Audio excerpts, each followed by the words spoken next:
सगळ्या गोपिका महाराज रुदन करायला लागल्या, विरह करायला लागल्या. कन्हैया तुम्ही जर आता नाही आलात तर म्हणले आम्ही आमचे प्राण सोडू म्हणले महाराज.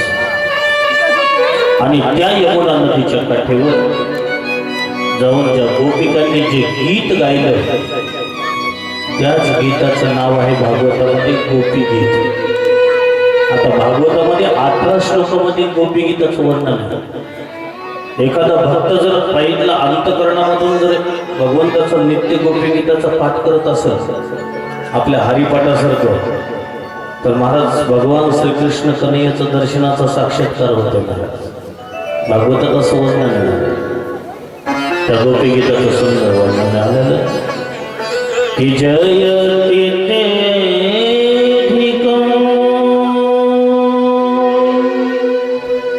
जन्मना व्रज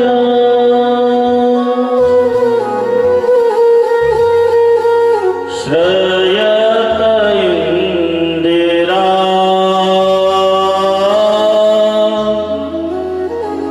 शाश्वत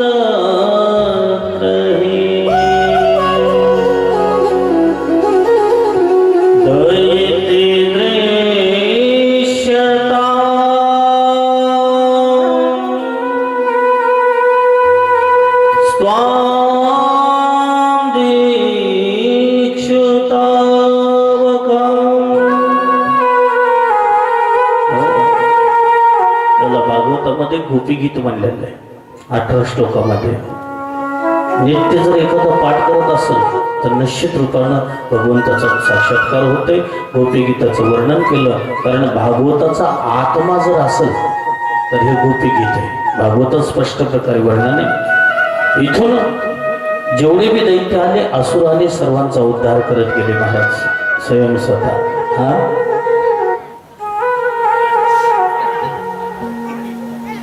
महाराज कंसला प्रश्न पडला म्हणले मी जेवढे दैत्य पाठवले असुर पाठवले जे गेले ते तिकडच गेले पुन्हा परत कोणी वापस आलंच नाही म्हणले.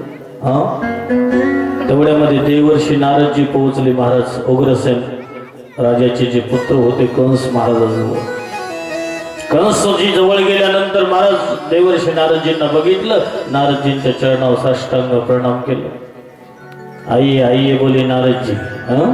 आता नारदजी महाराजांचं कामच आहे महाराज ना रद्द जिनकी बात कभी रद्द ही नहीं होती उन्हीं का नाम नारदजी. म्हणले महाराज जेवढे मी दैत्य गेले जे गेले ते तिकडच गेले संपले गेले म्हणले परत कोणी वापस आलं नाही म्हणले. मग काय करावं म्हणले विचार केला तर म्हणले असं करा ना म्हणले मोठी यात्रा भरवा म्हणले. कुठं मथुरेमध्ये म्हणले एवढी मोठी विशाल यात्रा भरवा म्हणले. तुमच्याकडे मोठमोठे पैलवान आहेत म्हणले चानूर सारखे मुष्टिकासूर सारखे आणि त्या कृष्ण आणि बलरामाला बोलून घेऊन म्हणले त्यांना समाप्त करून टाका म्हणले. सोपं उत्तर आहे. आता नारदजी महाराजांचं काम आहे म्हणले माझं काम झालं म्हणले चलतो म्हणले बस. नारदजी महाराजांना इकडं पाहितलं कंसला असं सांगितलं आणि लगेच गोकुळामध्ये आले म्हणले. गोकुळामध्ये आले नारदजी भगवंताच्या चरणावर साष्टांग प्रणाम केलं. म्हणले मला आत्ता लगेच म्हणले कंस वध बघायचा थोड्या वेळामध्ये म्हणले झालं म्हणले काम म्हणले बाकी सगळं बस. पण आणि कोण म्हणले बस त्यांचे काकाश्री ज्यांचं नाव आहे अक्रूर काका घेऊन येतील म्हणले महाराज. सैनिकांना बोलून घेतलं. सैनिकांना सांगितलं म्हणले जा म्हणले अक्रूर काकांना बोलून आणा म्हणले.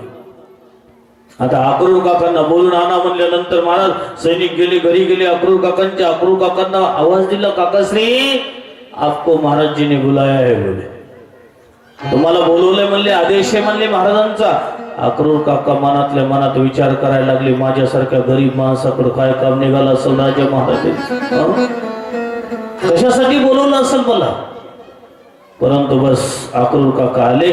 अक्रूर काका आल्यानंतर महाराज कंसनं बघितलं आओ अक्रूर तुम्हारा स्वागत है बोले. तुम्हारा स्वागत है बोले स्वयं स्वतः महाराज. अक्रूर काका आल्यानंतर महाराज म्हणले आम्ही एक तुझ्याकडे दायित्व सोपवत म्हणले.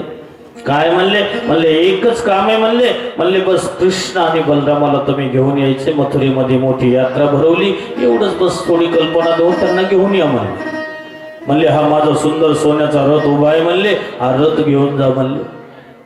आता भागवतामध्ये असं वर्णन आहे की अक्रूर काकांना संपूर्ण दिवस लागलं महाराज हा वृंदावनला जाण्यासाठी. आता मथुरे वृंदावनचं अंतर जास्त नाही. किती अंतर आहे? फक्त 10 ते 12 किलोमीटरचं अंतर आहे. आता एखादा माणूस जर पायानं जरी निघाला तर जास्तीत जास्त किती तासामध्ये जाईल? 2-3 तासामध्ये. बरं आराम करत करत जरी गेलं तरी 4 तासामध्ये जाईल. परंतु अक्रूर काकांना सुंदर पाहितलं घोड्याचा रथ असून सुद्धा अक्रूर काकांना भागवतामध्ये वर्णन करतात संपूर्ण दिवस लागला महाराज. कारण अक्रूर काकांना प्रश्न पडला सज्जनो मायबाप की अक्रूर काकांना मनातल्या मनात प्रश्न निर्माण झाले की बस त्या छोट्या छोट्या बालकृष्ण आणि बलरामाला बोलून घेतात आणि मोठ्या मोठ्या त्या पैलवानाकडून मारल्या जातील म्हणले. माझ्याकडून किती मोठं पातक होईल म्हणले. पण दुसरा क्षण मनामध्ये यायला लागला की आज माझं कोणत्या जन्माचं भाग्य उदयाला आलं की कृष्ण आणि बलरामाचं दर्शन मला होणार आहे.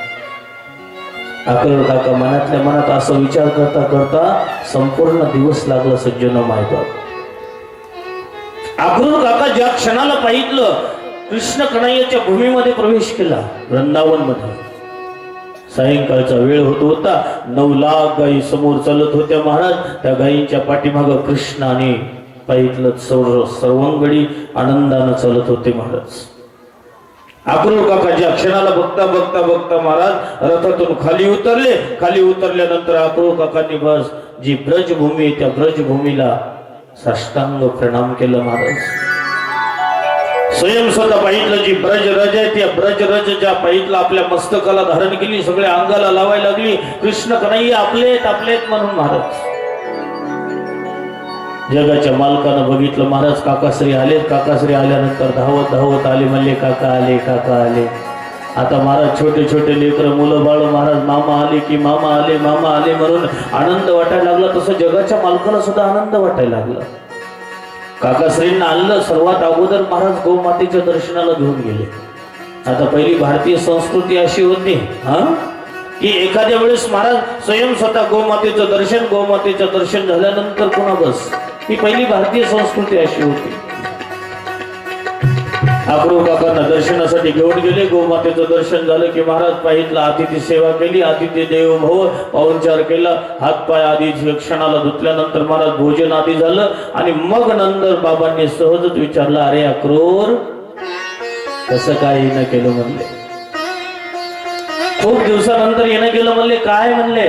त्या क्षणाला महाराज अक्रूर काकांच्या मुखामधून शब्द बाहेर पडले की मला स्वयं स्वतः महाराज कंसनं पाठवले.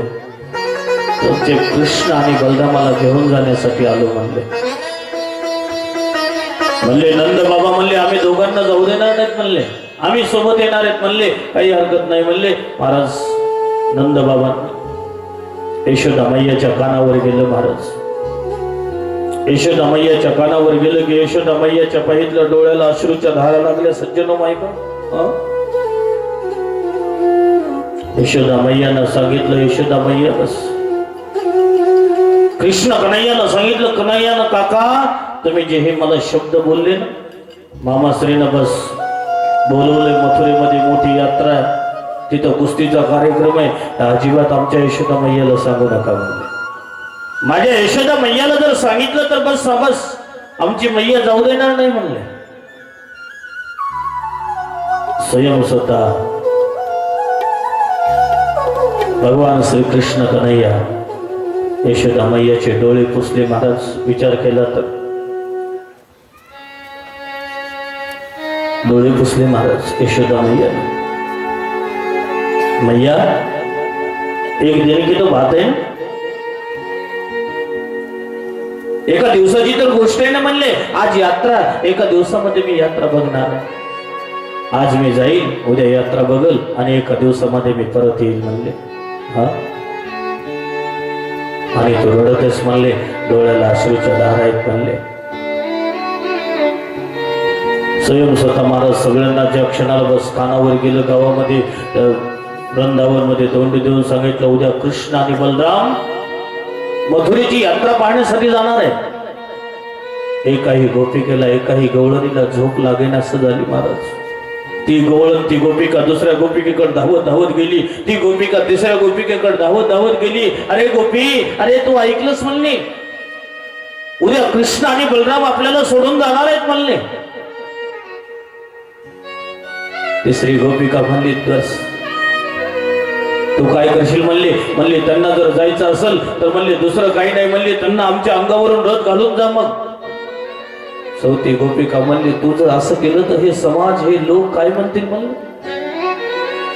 अरे जे आमचे प्राणनाथ आहेत, जे आमचे दोन नेत्र आहेत, कृष्ण आणि बलराम आहे, जर तेच राहत नसतील तर बस आम्ही राहून काय उपयोग आहे म्हणले. एकाही गोपिकेला रात्रभर झोप आली नाही. महाराज भागवतामध्ये शुकाचार्य मुनी वर्णन करतात, परीक्षित अक्रूर काकांना झोप लागली, सर्वांना झोप लागली. यशोदा मैयानं बस आपल्या कन्हैयाला मांडीवर पाहितलं, बस मस्तक ठेवले आणि थापटत थापटत जगाच्या मालकानं बस बघितलं यशोदा मैया. यशोदा मैयाच्या डोळ्याला अश्रूच्या धारा आहेत. मैया तू का रडतेस म्हणले. कंठ आवरत झाला, शब्द बोलली नाही यशोदा मैया. सकाळी सर्वांचं आवरल्यानंतर महाराज ज्या क्षणाला बस जगाच्या मालकाची कन्हैयाची झोप झाली नाही. यशोदा मैयानं पाहितलं, आपलं अंतकरण एखाद्या दगडासारखं केलं आणि जगाच्या मालकाच्या अंगावरचा पितांबर काढला. कृष्ण कन्हैया उठले महाराज. आणि कन्हैया उठल्यानंतर महाराज यशोदा मैयाकडे बघितलं. यशोदा मैयाच्या डोळ्यामध्ये पाणी होतं. यशोदा मैयाचे डोळे लाल बुंद झाले होते. महाराज मैया तू झोपली नाहीस म्हणले. यशोदा मैया बस स्तब्ध होती. महाराज जगाच्या मालकाला स्नान घातलं, कन्हैयाला स्नान घातलं, 4 घास भरवले, बस सुंदर बस मस्तकावर मुकुट ठेवला, त्या मुकुटावर मोराचा पंख पीस लावला, एवढे सुंदर दिसायला लागले कृष्ण कन्हैया. अक्रूर काका रथ घेऊन तयारीमध्ये बसले होते. चला म्हणले. बलदेव भैया आणि कृष्ण कन्हैया रथामध्ये बसले. रथामध्ये बसल्यानंतर स्वयं सुद्धा महाराज काकाश्री चलिए बोले, नाही देखा जाता बोले. थोडासा रथ हाकायला लागले. पाठीमाग वळून बघितलं जगाच्या मालकानं. महाराज यशोदा मैया रथाच्या पाठीमाग हळूहळू पळत आहे. जगाच्या मालकानं रथातून खाली उडी मारली आणि उडी मारून पळत पळत जाऊन यशोदा मैयाला कडकडून मिठी मारली. महाराज यशोदा मैयाला कळालं होतं, सज्जनो माहिती, यशोदा मैयाच्या डोळ्यातून पाणी आलं आणि यशोदा मैया बोलायला लागली, कन्हैया मला आज कळालं रे, तू माझा पुत्र नाहीस म्हणले. तू तर पाहितलं देवकीचा पुत्र आहेस, मला आज कळालं म्हणले. परंतु मी तुला उखळाला बांधलं होतं ना, ते सगळ्यात अगोदर विसरून जा म्हणले. जगाच्या मालकाच्या डोळ्यातून पाणी आलं. मैया हे सगळं विसरू शकतो, परंतु हे विसरू शकत नाही म्हणले. यशोदा मैयाचे बस डोळे पुसले जगाच्या मालकानं. यशोदा मैयाच्या चरणावर साष्टांग प्रणाम केला भगवंता. रथामध्ये बसले. चला म्हणले. थोडासा रथ पुढे गेला की सगळ्या गवळणी, सगळ्या गोपिका एकत्रित जमल्या. सर्व रथाच्या समोर बस सर्वांनी रस्ता बंद केला. जगाच्या मालकानं बघितलं, गोपिकाओं एक दिन की तो बात है, आज जाऊंगा, कल यात्रा देखूंगा और एक दिन में वापस लौट करके आ जाऊंगा बोले. एका दिवसाची तर गोष्ट आहे आणि तुम्ही रडत आहेत म्हणल्या. सगळ्या गोपिका स्तब्ध खाली मान घालून उभे आहेत. महाराज एक गोपिका म्हणायला लागली, त्यांना जर जाण्यामध्ये आनंद मिळत असेल तर आपण त्यांच्या आनंदामध्ये काय व्यत्यय टाकावं म्हणले. कारण याला पाहितलं समंजसा भक्ती म्हणतात की देवाला जर आनंद मिळत असेल तर तत् सुखेम सुखित्वम. त्यांना आनंद वाटत असेल तर आपण का त्यांच्या आनंदामध्ये व्यत्यय टाकावं म्हणले. सोडा रस्ता म्हणले. गोपिकाओ सोडा रस्ता सोडा म्हणले. एक गोपिका रागाच्या भरामध्ये जे नाही ते बोलायला लागली. महाराज ती गोपिका बस अक्रूर काका खाली मान घालून बसलेले. अक्रूर काका पाहितले त्या गोपिका त्या अक्रूर काकांकडे पाहून म्हणायला लागली, अरे याचं नाव अक्रूर कोणी ठेवलं असेल. याचं नाव तर क्रूर असायला पाहिजे ना. अरे हा अक्रूर जर आला नसता तर आज कृष्ण आणि बलराम आज आपल्याला सोडून गेले नसते म्हणलं. त्याचं नाव अक्रूर कोणी ठेवलं असं. अक्रूर काका खाली मान घालून बसलेत महाराज. काय बोलावं. एक गोपिका विनंती करत आहे. नको वो भगवान अकरा, नको वो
सोडा म्हणले रस्ता सोडा महाराज पाहता पाहता बस काकाश्री चलिये बोले. पुढं पाहिलं भागवतामध्ये असं वर्णन आहे. राधा नावाची सखी आहे ती उभा आहे महाराज. भगवान श्रीकृष्ण कन्हैया खाली उतरले, आपल्या कमरेची बंसी काढली आणि बंसी त्या राधेच्या हातामध्ये दिली. राधा, आतापर्यंत मी बंसी वाजवण्याचं कार्य केलं, आता इथून पुढे जे माझं पाहितलं अवतारच ह्याच्यासाठी आहे. विनाशायच दुष्कृता, दुष्टांचा विनाश आहे. स्वयं स्वतः जगाच्या मालकानं महाराज प्रत्यक्ष महाराज निघून गेले. नंदबाबा समोर बैलगाडी आधी मध्ये गेलेले होते. नंदबाबांनी बघितलं, म्हणले कन्हैया खूप वेळ लावला. म्हणले मी वेळ लावला नाही, म्हणले काकाश्रीने वेळ लावला. आता काकांना मनातल्या मनामध्ये प्रश्न निर्माण होत आहे. छोटे छोटे बालक आहेत म्हणले, मोठ्या मोठ्या पैलवानाकडे नेऊन म्हणले समाप्त करतील. महाराज, अक्रूर काकांना जगाच्या मालकानं यमुना नदीमध्ये बी दर्शन दिलं.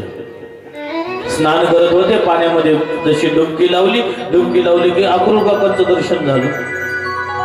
अक्रूर काकांना जगाच्या मालकाचं दर्शन झालं. म्हणले हे तर म्हणले जगाचे मालक आहेत म्हणले. आता म्हणले मला ठाम विश्वास झाला. म्हणले आता म्हणले दुष्ट पापी कंस यांचं काही बिघडू शकत नाही म्हणले.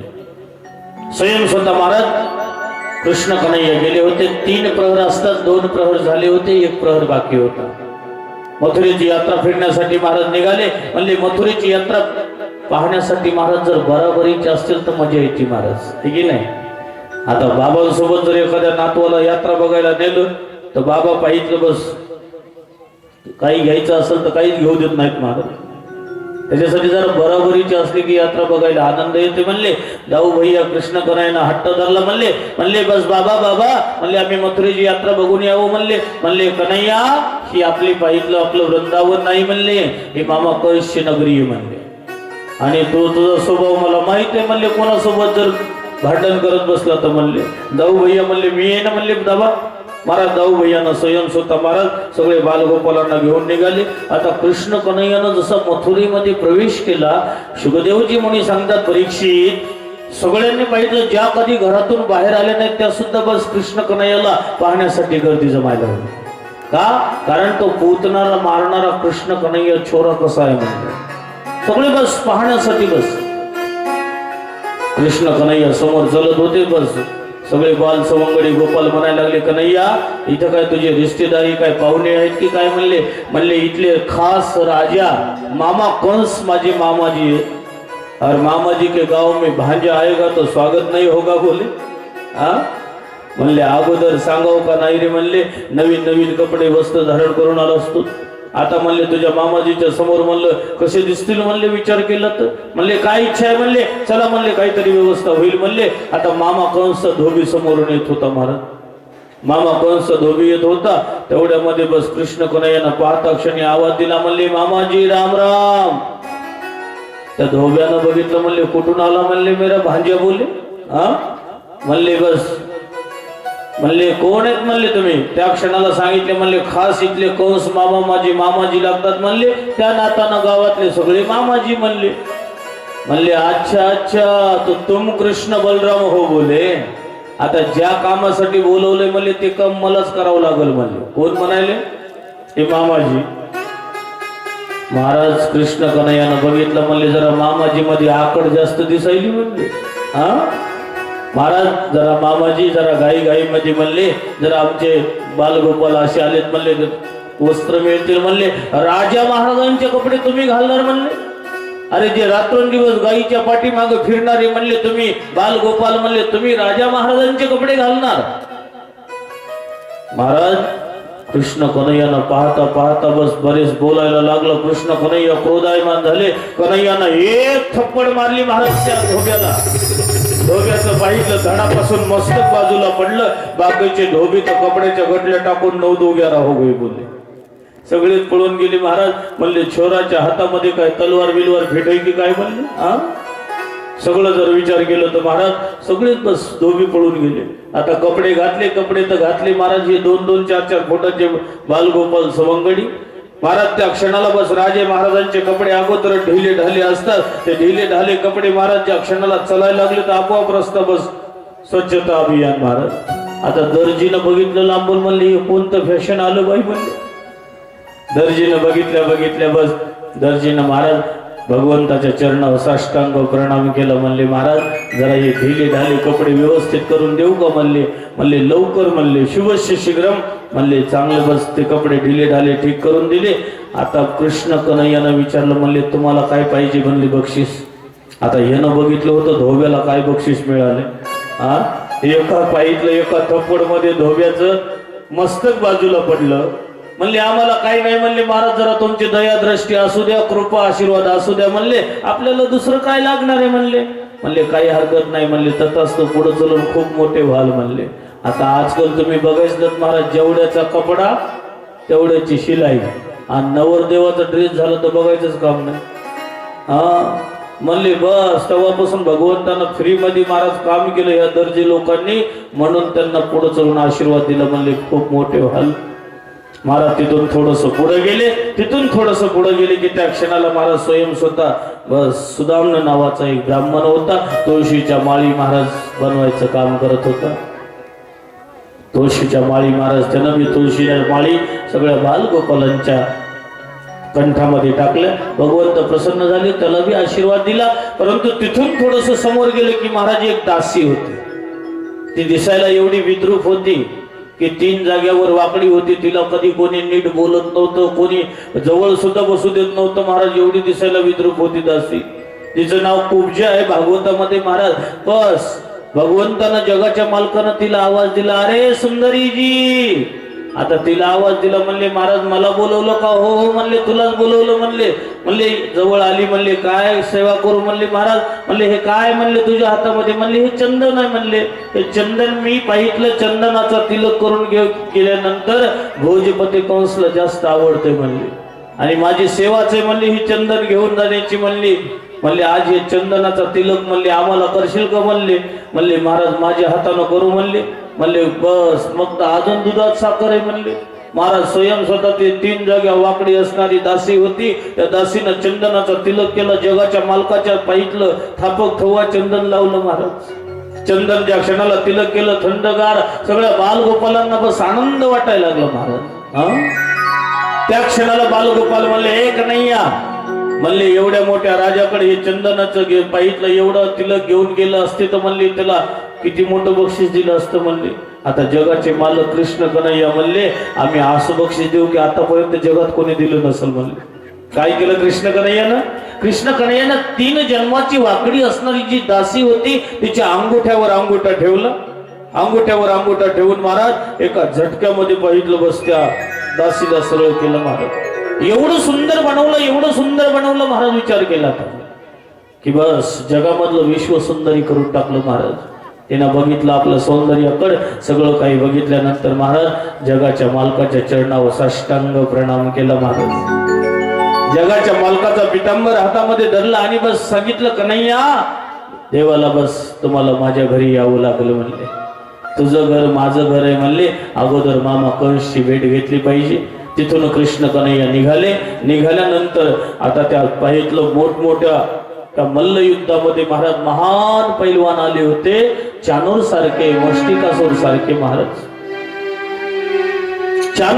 मुष्टिकासूर सारखे पैलवान आले होते. बस कंस राजा मध्ये बसलेला होता. अनेक पाहितलं बस सभेमध्ये लोक येऊन बसले होते महाराज. परंतु शुकदेवजी म्हणी भागवतामध्ये वर्णन करतात स्पष्ट प्रकारे की ज्याच्या मनामध्ये जसा भाव होता त्या भावनेनं भगवंतानं दर्शन दिलं महाराज.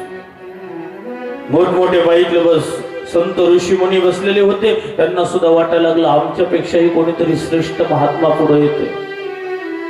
छोटे बालगोपाल बसले होते. बालगोपालांना वाटलं आमचा मित्र कन्हैया येत आहे. परंतु कंस समोर बसलेला होता. कंसला असं वाटायला लागलं की स्वयं साक्षात माझा काल माझ्या समोर आहे. भागवतामध्ये स्पष्ट प्रकारे वर्णन आलेलं आहे की जाकी रही भावना जैसी वाणी पदमूर्त दिन देखी तैसे. जिसका जैसा भाव है उसी भाव के अनुसार भगवंतानं दर्शन दिलं. महाराज कंसला वाटायला लागलं माझा काल माझ्या समोर आहे. चानूरनं ललकारायला प्रारंभ केलं. बस चानूरला म्हणायला लागला एक कन्हैया आमचे मालक म्हणले कुस्तीचे शौकीन आहेत, चल म्हणले 2-2 हात कर म्हणले. आता कृष्ण कन्हैया म्हणले मी ह्याचीच वाट बघू लागलो म्हणले. ए जाऊ भैया, तुझी इच्छा असेल तर माझा भाऊ मुष्टिकासूर आहे, मुष्टिकासूर सोबत कुस्ती खेळायला तयार हो म्हणले. आता ज्या क्षणाला पाहितलं भयंकर युद्ध, पाहितलं कुस्तीचा कार्यक्रम सुरू झाला, कंस इशारा करायला लागला. त्या बस म्हणले ए चानोर समाप्त कर म्हणले कृष्ण कन्हैयाला. मालकाचा आदेश मिळाला की त्या क्षणाला महाराज स्वयं स्वतः मारण्याची तयारी.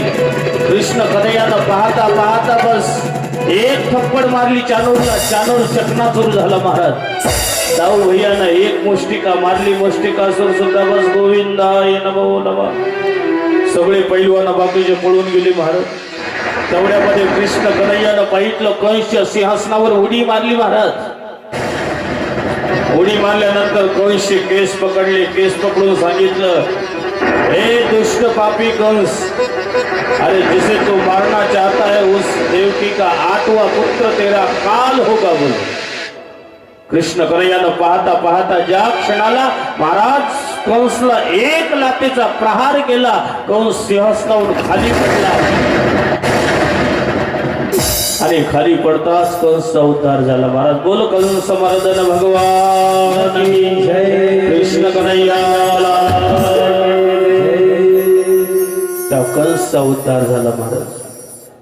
आता भागवतामध्ये स्वयं स्वतः प्रत्यक्ष महाराज विचार जर केला तर बस कंसच्या ज्या 2 पत्निया होत्या आस्ती आणि प्राप्ती, आस्ती आणि प्राप्ती जरासंध राजाकडे रडत रडत गेल्या महाराज. जरासंध राजाकडे गेल्यानंतर त्या क्षणाला जरासंध राजा बस भगवान श्रीकृष्ण कन्हैयाचा कट्टर वैरी झाला महाराज. जरासंध राजाला किती वेळेस पराजित केलं? 17 वेळेस. 17 वेळेस पराजित केलं. एवढे 23 अक्षौणी सेना घेऊन कृष्ण कन्हैयानं त्याला पराजित केलं. बोलो कृष्ण कन्हैयाला जय. गो